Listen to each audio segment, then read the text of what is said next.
Meus queridos irmãos, boa noite. Que Jesus abençoe a todos.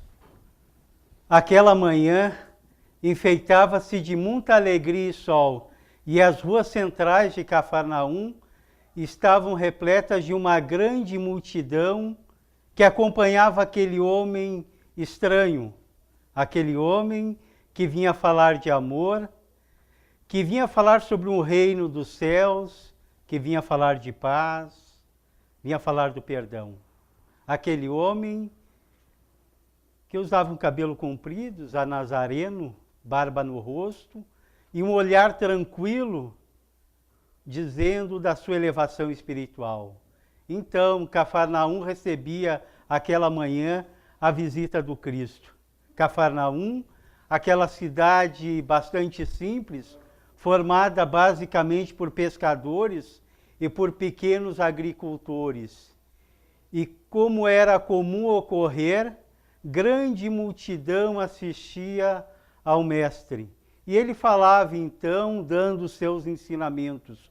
Quando ele se aproxima de uma casa bastante humilde, que era a casa de Simão Pedro, ele então entra naquela residência simples, acompanhado dos seus seguidores mais próximos, enquanto a multidão fica lá fora. Ele segue orientando, segue ensinando aqueles que estão junto dele. Quando alguém vem lá de fora e vai dizer: Senhor, a sua mãe e seus irmãos estão lá fora e querem lhe falar. E Jesus, como veio nos ensinar, sendo o nosso modelo e guia, ele irá fazer aquela primeira indagação que se tem notícia sobre o conceito de família. Ele irá perguntar: mas quem é minha mãe? Quem são meus irmãos? Trazendo aquela pergunta que vai fazer com que a gente possa raciocinar sobre o conceito de família. Porque até então, o conceito de família que existia era aquele conceito de família formada a partir da consanguinidade. Aliás, à época do Cristo, era muito comum existir as famílias formadas não só por indivíduos consanguíneos, mas também era considerada família aquele grupo, não é, que era constituído pelas pessoas, pela consanguinidade, pelos escravos e pelos agregados que chegassem ali. Então era um conceito amplo de família. E no momento em que o Cristo pergunta: quem é minha mãe, quem são meus irmãos, vai ser aquela primeira indagação para que nós possamos rever o conceito de família. E aí ele irá falar sobre a família pelos laços espirituais, diferentemente daquela família consanguínea, daquela família corporal. Irá dizer ele que essa família formada pelos laços espirituais são aqueles indivíduos que muitas vezes estão junto aqui no lar, mas em muitas oportunidades são também formadas por outros indivíduos que ficaram na espiritualidade enquanto nós viemos reencarnar aqui. E essa ideia de família pelos laços espirituais e as famílias pelos laços corporais vai ficar muito bem explicitada por Allan Kardec no Evangelho segundo o Espiritismo, lá no capítulo 14, Honrai Pai e Mãe, e no item 8. Ali Kardec vai desenvolver este conceito de família, dizendo que as famílias pelos laços espirituais se perpetuam no tempo e no espaço. E elas vão ao infinito porque são formadas a partir do amor, são formadas a partir de objetivos comuns. Então é muito comum essas famílias pelos laços espirituais se caracterizarem não por indivíduos que moram na mesma casa, mas por indivíduos que têm os mesmos objetivos, por exemplo.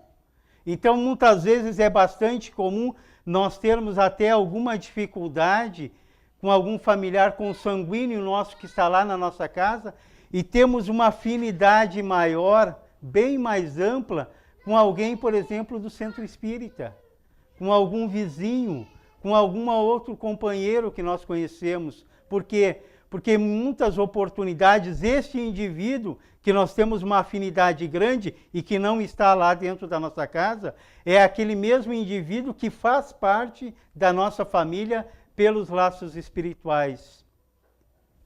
Kardec irá dizer também que as famílias pelos laços corporais são formadas a partir de interesses de ordem material e muitas vezes já na própria existência elas se desfazem, porque não há uma base sólida fundamentada no amor para ir adiante. Ao contrário da família pelos laços espirituais, onde invariavelmente nós percebemos a vivência do amor entre os membros dessa família.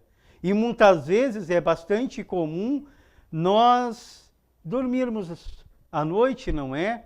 E ocorrer aquilo que Kardec chama de emancipação da alma, ou seja, nós estamos repousando e o nosso espírito vai à espiritualidade e lá nós encontramos esses indivíduos caros ao nosso coração. Então é muito comum no outro dia nós acordarmos e sentirmos uma vaga saudade, uma lembrança que nós tivemos em presença de alguém que é cara a nós. Esses nossos familiares, pelos laços espirituais, eles ficam no lado de lá da vida, na dimensão espiritual, justamente nos apoiando, nos ajudando.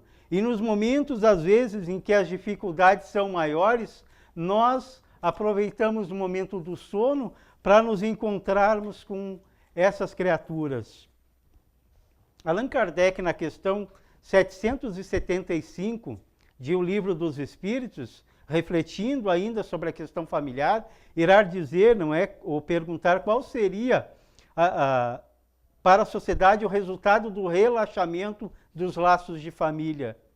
E os espíritos responderão que haveria uma recrudescência do egoísmo, haveria um aumento do egoísmo. E Kardec vai desenvolver num trecho, nessa própria questão, aquela ideia de que a família é aquela primeira instituição formada para que a gente possa desenvolver o amor, para que a gente possa desenvolver a fraternidade e o entendimento entre as pessoas que estão ali.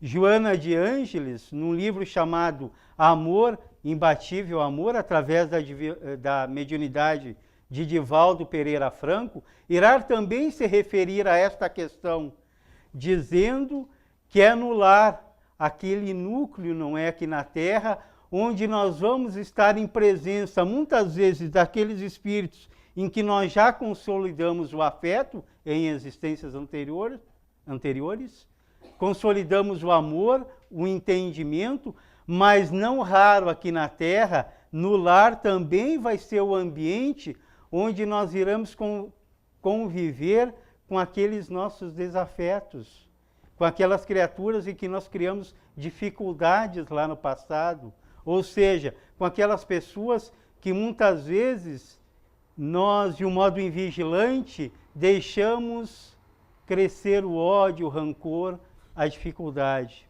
Então é ali nesse núcleo que nós vamos ter que refazer caminhos. Porque a família, invariavelmente, é um local onde vamos encontrar aqueles indivíduos programados para reencarnar ali. E essa programação vai oportunizar com que nós encontramos aquela pessoa que a gente olhe e veja que há um amor profundo entre nós, mas ao mesmo tempo vai existir aquele outro que há dificuldades, que há rancores, que há dores. E essa instituição família vem se desenvolvendo ao longo do tempo e do espaço para que nós, no processo encarnatório, possamos tirar um grande proveito evolutivo naquele ambiente, especialmente nos aspectos educacionais que nós vamos ver logo em seguida. Então é nesse local, não é, apropriado a nossa evolução. E se fizermos mesmo que rapidamente um histórico dos modelos familiares, vamos ver assim que a família primitiva se formou, dizem os espíritos, especialmente no livro A Caminho da Luz. A família primitiva se formou mais ou menos há 11 mil anos atrás, quando aquele homem também primitivo, não é? Que era nômade, que era coletor de alimentos, ele inventa a agricultura. Ele faz a domesticação dos animais. E neste processo ele consegue se estabelecer em um determinado local. Ao se estabelecer ali, ele vai formar a sua casa, vão formar as cidades, né? E a partir dali, então, vai se formando essa família primitiva. Mais adiante, nesse histórico rápido que estamos fazendo, vem a grande função do Cristo, que veio nos mostrar, como vimos há pouco, a questão da família não só pelos laços corporais, mas as famílias pelos laços espirituais. E o Cristo reforçou essa ideia de família pelos laços espirituais ao finalzinho da sua missão, quando ele está lá sendo crucificado, e ele olha e tem junto dele um grupo de mulheres, entre as quais a sua mãe está ali, e também está o apóstolo João. João Evangelista está ali. E ele, então, querendo reforçar essa ideia de família pelos laços espirituais, ele se dirige à sua mãe e diz: mãe, eis aí o teu filho, que era João que estava ao lado dela. Meu filho, eis aí a tua mãe. Falando então das famílias pelos laços espirituais. Mais adiante nesse histórico, vamos ver que virá a Idade Média, não é? Que foi uma idade na humanidade bastante difícil, com muitas repercussões negativas, não só para o indivíduo, tão somente, mas também para a associação família. Mas vimos que a partir de 1789, com o advento da Revolução Francesa, a família toma um outro patamar, porque há uma inteireza maior dos aspectos monogâmicos da família. Logo após o século XIX, a Europa está modificada, apesar de ser um século onde o materialismo esteve presente grandemente, mas ocorre uma situação ali que vai afetar grandemente a família, que é a Revolução Industrial. Ou seja, aquela família que era formada por camponeses, basicamente, por agricultores, ela vem para a cidade para trabalhar nas fábricas e, a partir dali, ao ganhar seus salários, a família toma uma outra conotação nos seus aspectos intelectuais e morais. No século XX, especialmente no Brasil, vamos ver ali pela década de 60 e 70, uma grande transformação da família no Brasil. Essa transformação se deu a partir do momento em que a mulher se emancipando, não é? Ela sai para fora do lar para trabalhar, para estudar.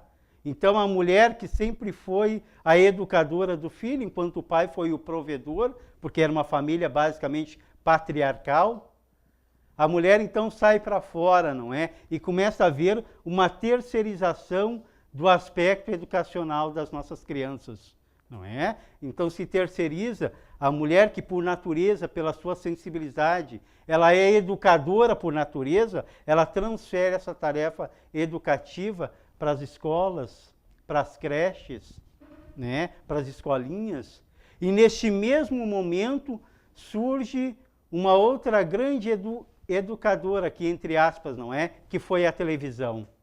A televisão surge neste momento, não é? Então há uma grande mudança na família. E Joana de Ângeles vai dizer que basicamente assim, essas mudanças que ocorrem na família estão em relação direta com as condições sociais da humanidade. Tanto que a gente vê que até agora está havendo novos modelos familiares, não é? Onde muitas vezes os casais se separam e levam filhos de um casamento para outro, e têm filhos em comum também, tem famílias formadas por pessoas do mesmo sexo. Então a gente vê que está havendo uma série de modificações no modelo família. Mas como bem referido por Kardec e a resposta dos espíritos, em havendo a família, vai haver então o conceito maior de fraternidade. O pilar sobre o qual está estruturada a família é o casamento. E os espíritos vão orientar, não é? Que tem basicamente assim nas modalidades de interação 4 tipos de casamento, que a gente rapidamente vai procurar colocar, para que a gente possa chegar logo adiante no aspecto educacional. O primeiro tipo que se fala, né, de acordo com as interações, né, são aqueles casamentos que se chamam casamentos transcendentais. Esses casamentos transcendentais são casamentos raríssimos na Terra, porque são formados por indivíduos de grande condição evolutiva. São raríssimos a ocorrerem aqui e são bastante pontuais. E estes casamentos, então, esses indivíduos programam na espiritualidade se encontrar aqui e fazer um casamento com um grande objetivo de missão. Missão assim no aspecto mais geral, missão no aspecto amplo. E missão essa que vai ser substancial, especialmente sim para alguns países, para algumas comunidades. Então nós temos como exemplo assim o casamento de Amélie Baudet e Allan Kardec, por exemplo, né? Ou o casamento de Gandhi. São situações assim bastante pontuais, onde esses indivíduos vêm à Terra para desempenhar grandes missões aqui no nosso planeta. Tem outro tipo de casamento, não é? Que são os casamentos afins. Esses casamentos afins se caracterizam basicamente por serem indivíduos assim de condições espirituais elevadas. Eles são raros também aqui na Terra. Não são tão raros quanto os casamentos transcendentais, mas são casamentos raros, porque se manifestam através de casamentos muito bonitos, com perfeito encaixe na harmonia, já que são espíritos bastante elevados. E o objetivo desses casamentos são consolidar afeições, servir de exemplos para nós outros. E quando a gente olha esse casamento, que é raro acontecer aqui na Terra, a gente vê assim que são situações assim bastante diferenciadas, porque são aqueles casais que a gente não vê discutindo. São aqueles casais que a gente não vê brigando. São aqueles casais que a gente não vê se tapeando. Ou seja, são aqueles casais que a gente quase não vê. A gente não vê esses casamentos. É raro a gente ver, né? Porque são indivíduos que estão um pouco mais à frente que nós, né? E há um terceiro tipo de casamento, já está quase chegando no nosso, né? Esse terceiro tipo de casamento são os casamentos sacrificiais, né? Daqui a pouquinho chega no nosso. Os casamentos sacrificiais. O casamento sacrificial tem uma característica marcante. É aquele casamento assim que é de um indivíduo bastante evoluído com outro que está bastante na retaguarda. Então, evolutivamente falando e espiritualmente falando, são indivíduos assim bastante distantes nos aspectos espirituais. Então, vem aquele casal que a pessoa está lá na frente e vai dar a mão para o outro que está atrás. Então, esse que está mais na frente, espiritualmente falando, programa vir aqui à Terra para dar a mão àquele que ficou na retaguarda. Então, ele vem, não é? E se diz assim que é um casamento sacrificial, porque aí a gente fala do sacrifício, mas é o sacrifício de amor. É aquele que ama extremamente e não se vê feliz mesmo estando lá à frente, enquanto aquele chegado ao seu coração está lá embaixo. Então ele se sacrifica por amor, não é? E nós temos exemplos desse tipo de casamento. Quem já leu aquele livro Nosso Lar vai lembrar bem, não é?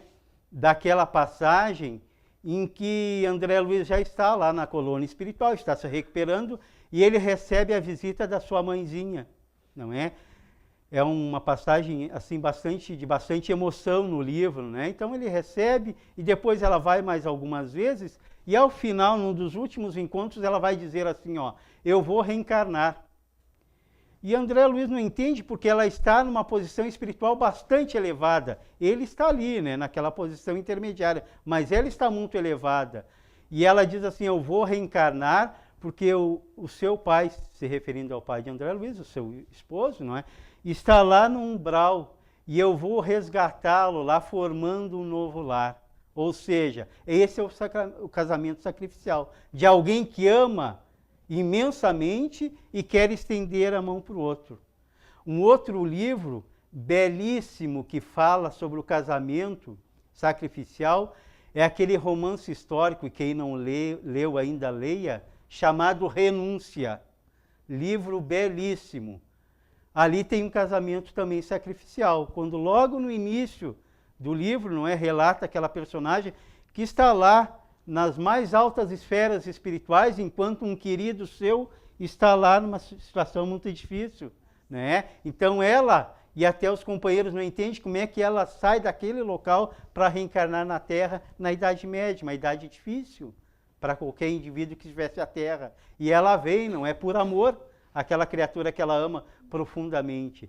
E o casamento sacrificial sempre é um casamento difícil. Por quê? Porque aquele que está à frente, muitas vezes, tem que descer muito e o outro é muito limitado. O outro é muito limitado. Então, a gente vê assim que é um casamento que acaba o indivíduo tendo dificuldades na convivência, esse sacrificial, não é? Porque o indivíduo tem que baixar muito e o outro não entende. Nós, particularmente, vivemos uma situação assim no nosso lar de origem, não é? No casamento nesses moldes, né? Os meus pais, né? A minha mãe, um espírito de elevação, não é? Comparado com meu pai, um espírito assim com bastante limitações, não é? E a gente percebia lá no lar a ela fazendo todo o sacrifício, amor, não é? Em favor da família, em favor das coisas, e ele muitas vezes não entendendo isso, não é? Então, às vezes, esse indivíduo ele não entende, ele não está percebendo que está na presença de alguém que está à frente. E a gente lembra de uma passagem, e eu conto isso nas vezes em que há oportunidade, bastante interessante para demonstrar esse tipo de casamento, que era uma determinada situação lá em que ela, assim, com muitos desafios, com muitas dificuldades, não é? Sendo exigido extremamente, assim, por ele e por outras situações da casa. Então ela diz assim, eu não vejo a hora de eu alçar o meu voo, de eu ir embora. Ela dizendo assim, que não via a hora de desencarnar para completar a missão dela, não é? E ele ouvindo aquilo. Daí passou mais ou menos uma semana, ele estava assim sentado, né? Nós estávamos ali juntos, ela também. E ele disse assim, Nice, ele chamava ela de, o nome é Eunice, né? Ele chamava carinhosamente de Nice. E ela perguntou o que ele queria. Eu tive pensando, diz ele, que eu acho que eu vou aceitar vir teu marido na próxima encarnação. Houve uma risada geral de todos ali, não é? E ele não entendeu, mas por que vocês estão rindo? Mas parecia que ele estava fazendo um favorzão para ela, aceitando vir marido novamente, na condição de esposo. Ele não estava percebendo que ele estava com um anjo ao seu lado. Então esse espírito, às vezes, não percebe isso. E aí serve para nós, para mim, para os irmãos, não é? Às vezes a gente pensa que quem está lá muito na frente somos nós, né? E o outro está lá atrás, e às vezes não é bem assim, né? Às vezes o outro, que nem está aqui, às vezes, não é? É alguém que está nos puxando. Então, nesse casamento sacrificial, tem muito dessas questões assim.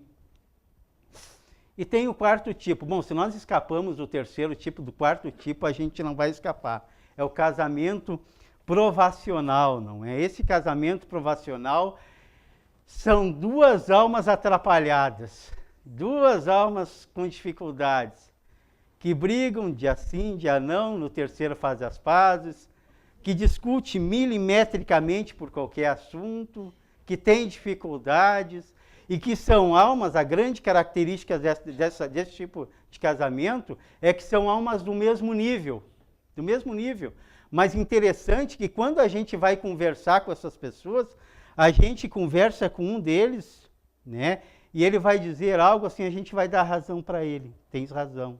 Mas aí a gente conversa com outro, vai dizer algo e a gente vai dizer que tu também tem razão. Quer dizer, os dois têm razão e às vezes os dois não têm razão. São almas atrapalhadas, com dificuldade. E Joana de Ângeles pega bem alguns pontos interessantes desse tipo de casamento provacional. Ela vai dizer assim, ó. São espíritos que em vidas passadas já tiveram relações deste nível e que se atrapalharam, faliram. E por isso mesmo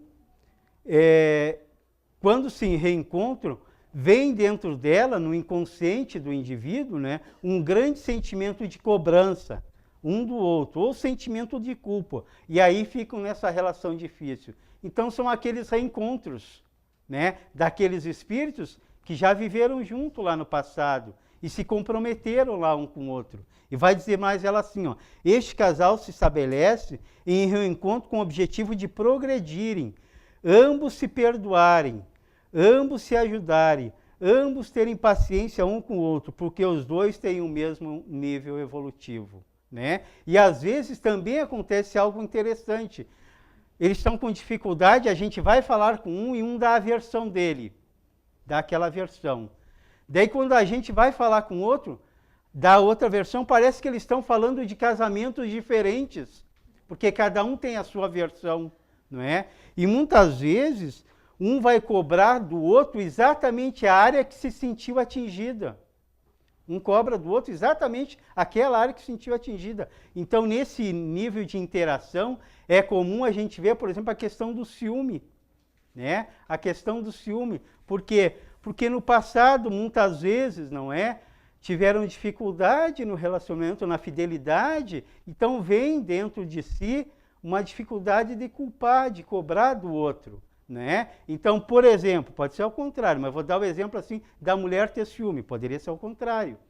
Mas a mulher, por exemplo, né, começa a ter ciúme, né? E às vezes um ciúme bastante forte, que acaba assim infernizando a sua vida e a do companheiro, né, da pessoa. Então, assim, ele está se arrumando e ela pergunta, mas para onde é que tu vai? Olha, eu vou para o trabalho. Mas precisa ir tão cheiroso assim? Precisa se arrumar tanto? Ou então começa a haver assim um desrespeito à privacidade do outro. E daí vai lá na carteira e olha, enquanto ele não está ali, dá uma olhada para ver o que é que tem lá. Ou pega o celular e diz, ó, quem é essa aqui? Essa eu não conheço. Ou até liga fazendo voz masculina para lá, para ver quem é, não é. Ou então chega a correspondência, ele não está, abre a correspondência, olha o que é e depois fecha de novo, né? Então são várias situações em que a pessoa, e se a gente pergunta assim, mas por que tanto ciúme? Ele não é fiel? Não, ele é fiel sim, mas eu não sei, eu tenho ciúme, né? E a gente vai ver que a pessoa não fez nada para ter ciúme, porque se fizesse, evidentemente que a pessoa teria ciúme. Mas ela não fez nada. Mas quando ela tem medo de que ele traia, é porque ele já traiu. Traiu aonde? Na outra encarnação, lá atrás. Daí ela vem com segurança, não é? Vem com segurança. Por mais que ele seja nessa vida espírita, camarada tranquilo, né? Então, não vai acontecer nada. Então, o que acontece aí? A partir desse momento, a própria insegurança. Então, cria um clima de dificuldades neste casamento. Bom, mas nós estamos aqui nessa vida para progredir. Nós estamos aqui para nos educar. Aliás, nesse tipo de situação que nós estamos colocando, muitas vezes, assim, quando o marido ele já começa a ter mais paciência com a esposa que age assim, ou ao contrário, é porque ele está, na verdade, ajudando para que ela supere aquela dificuldade que vem lá do passado, né? Às vezes, assim, são dificuldades do casal e um tem uma paciência que as pessoas de fora ficam olhando, mas como é que tu atura? Como é que tu tem essa paciência? Eu tenho paciência. Quando a pessoa tem a paciência, é porque ela vê que está na hora de recuperar, está na hora de se acertar. Então, a educação aí, a educação dos sentimentos vai ocorrer na família. E aí, então a gente vê os pontos assim de a família funcionar como uma grande escola. Aliás, como diz o Espírito Emmanuel no livro O Consolador, não é? O lar ainda é a primeira escola, não é? Então é a primeira escola para nós adultos que formamos o casal, mas também para nós em relação aos filhos. E nesse processo educacional lá na família, nós vamos ver que vai existir então um caminho de duas vias. Num determinado momento, na relação esposo ou com filhos, nós vamos ser os educadores, né? Aquele que vai ajudar na educação. E noutra via, muitas vezes, nós vamos ser o educando. Por quê? Porque na família, às vezes, até o próprio filho está num nível evolutivo superior aos pais. Pode ocorrer isso também. E o filho vai ser aquele indivíduo que muitas vezes vai estar mostrando o caminho, mostrando atitudes para o pai, para a mãe, porque é um espírito mais superior. Então, esse caminho de duas vias, educador e educando, nós vamos vivenciar dentro do lar. E claro que cabe salientar aqui para nós uma questão assim, que vamos dizer assim, seria um tanto quanto didática, mas cabe para nós nos inteirarmos agora. A diferença, assim, entre educar e instruir, que são coisas que às vezes as pessoas confundem. Educar e instruir. Aliás, essas duas palavras têm origem no latim. A origem do latim das duas. Educar vem do latim, ex ducare. Ducare é tirar, puxar. E o prefixo ex indica para fora. É o mesmo de exportar, explodir. Então, a ideia de educar é a ideia de extrair, a ideia de tirar. É a mesma ideia que está lá no capítulo 14 de O Evangelho segundo o Espiritismo, no item 9, quando, no capítulo 14, honrai pai e mãe, item 9, não é? Que vai falar sobre a ingratidão dos filhos e os laços de família. Que o benfeitor espiritual Santo Agostinho vai dizer assim, ó, no terceiro parágrafo, item 9, terceiro parágrafo.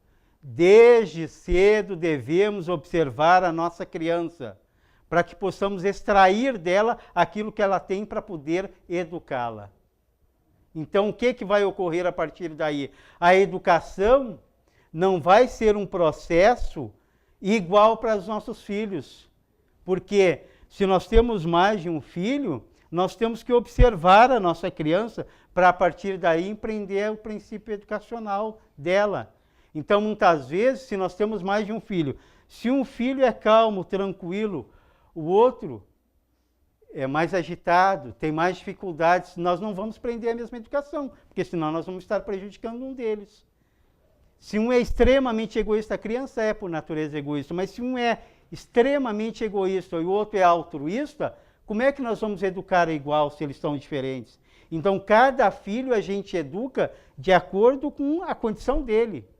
Alguns filhos a gente observa e só ir orientando o que eles vão para a vida, que é uma beleza. Agora, o outro parece que a gente tem que estar sempre em cima, tem que estar sempre perto, tem que estar sempre, parece que tudo é mais difícil, porque são espíritos diferentes. Então, a educação aí é esse processo de nós observarmos a nossa criança e, a partir daí, empreendermos nas suas necessidades. Porque um é calminho, está lá no leito, né? Às vezes já está passando do horário da mamadeira e ele está lá gemendo, não é?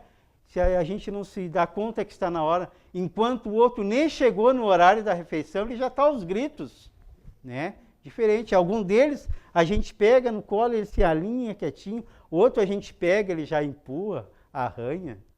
Espíritos diferentes. Se são diferentes, empreender processo educacional diferente. Então nós dizíamos que educar é diferente de instruir. E instruir o que é? Instruir também vem do latim. Instruir é instruere, né? Então truere nós colocamos como ajuntar, empilhar, e o prefixo in é dentro de. Então a ideia de instruir é pôr coisas, não é? É ajuntar coisas. É como nós colocarmos os nossos alunos lá na escola, sentados e transmitindo a matéria, matemática, português, e vamos pondo coisas dentro deles, né? E o e o pedagogo Pestalozzi, grande pedagogo do século XIX, né, o educador de Hippolyte, mais tarde Allan Kardec, né, ele irá fazer uma observação bastante interessante sobre a questão do educar e do instruir. Ele vai dizer assim, ó, que a finalidade da educação é o desenvolvimento integral e harmônico de todas as potencialidades do ser, de todas, não de algumas. Então, a instrução vai favorecer o quê? O intelecto. Vai favorecer a instrução. A instrução vai favorecer o intelecto, a formação intelectual do indivíduo, não é? Então, ir na escola e saber geografia, matemática, física, tudo claro que é importante. Mas só a educação, na verdade, vai fazer com que aquele ser, não é? Que vai no tempo e no espaço, vai se sentir mais engrandecido. Então, tem que se cuidar muito do aspecto educacional. Um outro aspecto que chama a atenção, não é? É que na família nós temos que cuidar muito da questão, no processo educacional, na questão das diferenças. Porque os indivíduos são diferentes, não é? Então, e aí a gente vai ver as diferenças, especialmente se nós temos mais de um filho, não é? Ou a nossa esposa é diferente de nós. Então, o que a gente tem que respeitar as diferenças, sempre. E saber que ali está, na forma do nosso filho, algum espírito que veio lá do mundo espiritual, não é? E veio com a sua realidade. Porque muitas vezes nós queremos impor situações que não cabem. Por exemplo, nós podemos ter alguma frustração dentro de nós de não conseguirmos nos colocar numa determinada profissão. E daí a gente pensa assim, bom, eu não tive essa profissão, mas o meu filho vai ter. Então, o meu filho vai ser médico, não é? A gente nem conhece bem a realidade dele, mas a gente desde cedo já dá um estetoscópio de brinquedo para ele. Ele grandinho já leva no hospital para ver o ambiente que ele vai trabalhar no futuro e já vai começando a dar livros nessa área, não é? E daí quando chega naquela idade que o guri, ele mesmo resolve fazer as suas escolhas, o guri resolve ser bailarino, né? E no nosso meio, que ainda há algum ranço preconceituoso, muitas vezes, né? Especialmente aqui no nosso Rio Grande amado, não é? Ainda, quando o guri diz que quer ser bailarino, o pai quase desencarna, né? Mas é a realidade dele, não é? É a realidade dele, ele quer ser isso, né? Então nós temos que respeitar. E quer ver uma diferença bem marcante que a gente observa assim? Por exemplo, é aquela questão assim do homem e da mulher, né? Quando vão, posso dar um exemplo assim bastante corriqueiro, quando vão a alguma festa, né? Vão a alguma festa. E aqui não é qualquer crítica, mas é a realidade. Normalmente o homem, né, se arruma mais rápido, né, fica pronto primeiro, e a mulher demora. Normalmente é assim. Né? Às vezes ocorre até o contrário, mas normalmente é assim, não é? E na festa, então, eles participam, e daí o interessante é no outro dia, daí ela começa a comentar assim, por exemplo, tu viu aquela nossa amiga que estava com determinada roupa? O homem, logicamente que o homem não lembra, a mulher lembra, porque a mulher cuida mais do detalhe, né? A mulher cuida mais do detalhe. Não. Ou tu lembra da decoração, como está bonita? Ele diz, não lembro. E tu lembra daquilo que foi servido? Também não lembro. E daí ele fica pensando, mas será que a gente foi na mesma festa? Porque ele não lembra, né? São características diferentes. E a característica mais marcante aí das mulheres, sem qualquer crítica, evidentemente, é aquela assim, ó, que ela vai numa festa que durou 2 horas e no outro dia ela consegue falar 4 horas sobre a festa, né? Porque ela é assim mesmo. A mulher cuida dos detalhes, né? Cuida dos detalhes, coisa que o homem não faz. E até nas profissões são assim, mulher cuida mais de detalhe do que o homem. Então são criaturas diferentes. Então os nossos filhos, os esposos, têm que ser observados justamente essas condições e empreendermos o processo educacional desde cedo.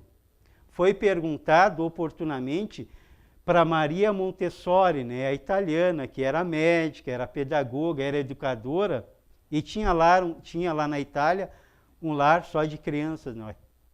Foi perguntado a ela quando deveria ser iniciado o processo educacional da criança. E daí ela respondeu assim, ó, 20 anos antes da criança nascer. E ninguém entendeu, mas como assim 20 anos? É que os pais têm que ser educados antes para poder educar a criança. Os pais têm que ser educados, não é? Para poder educar. Então, muitas vezes a gente nota as dificuldades que nós estamos prevendo. E Kardec, não é?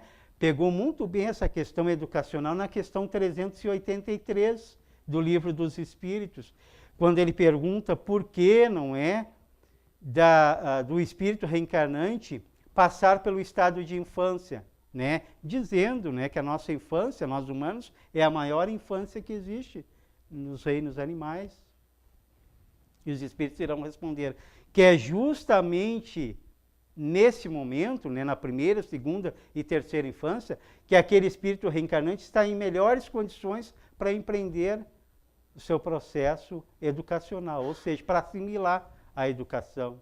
Então é neste momento que ele vai ser apreendido na sua questão educacional. Então, assim, de acordo com um lar harmônico, de acordo com um lar tranquilo, vai ter melhores condições de ser um futuro, uma pessoa assim, também mais tranquila e harmonizada. E aí a figura da mãe, não é? Porque a figura da mãe, pela sua sensibilidade, ela é educadora por natureza. Então, assim, se tem uma mãe digna, madura, tranquila, a possibilidade daquela criatura ser mais feliz adiante é muito maior. E ao contrário disso, tendo assim muitas vezes uma mãe, e hoje em dia, graças a Deus, não existe mais isso, né? Mas ter aquela mãe ou pai extremamente machista, que menino faz essas coisas e menino faz essas, né? Ou isso não é coisas de menino fazer isso, né? Hoje em dia se ensina as nossas crianças a fazer tudo. Porque muitas vezes, e isso era comum no passado, se ensinava só as meninas a fazer determinadas coisas e se criavam maridos, não é, com muitas dificuldades mais adiante, né? Então o que a gente vê nisso? Tudo aquilo que é coisa própria só da mulher, Deus já colocou na mulher. Por exemplo, por mais que nós homens amamos as crianças, passar pelo processo gestacional só a mulher pode passar. Então a gente pode dizer com certeza, isso é tarefa só da mulher. Mas depois que o filho nasceu, dar banho, dar comida, botar para deitar, os homens hoje fazem isso tranquilamente, né? Ou por mais que nós homens fazemos o esforço necessário para trazer o alimento para dentro de casa, naqueles primeiros meses, né, quando a mãe tem que dar o aleitamento materno, só a mulher pode fazer isso. Então a gente pode dizer com certeza, isso é coisa só de mulher, só ela faz. Então, especificamente, homem e mulher, na sua grande maioria das situações dentro de casa, podem fazer tudo sem nenhuma dificuldade. E hoje, muito mais ainda, né? A gente vê que as gerações anteriores não era assim, né? Não era assim. Hoje não. Hoje, assim, está muito bem estruturado nesse sentido. E nós vamos observar aí que, especialmente, isso é importante, porque é a partir daí que nós vamos ter uma sociedade, assim, mais igualitária, que já estamos tendo hoje e no futuro vai ser muito melhor. Muita paz a todos.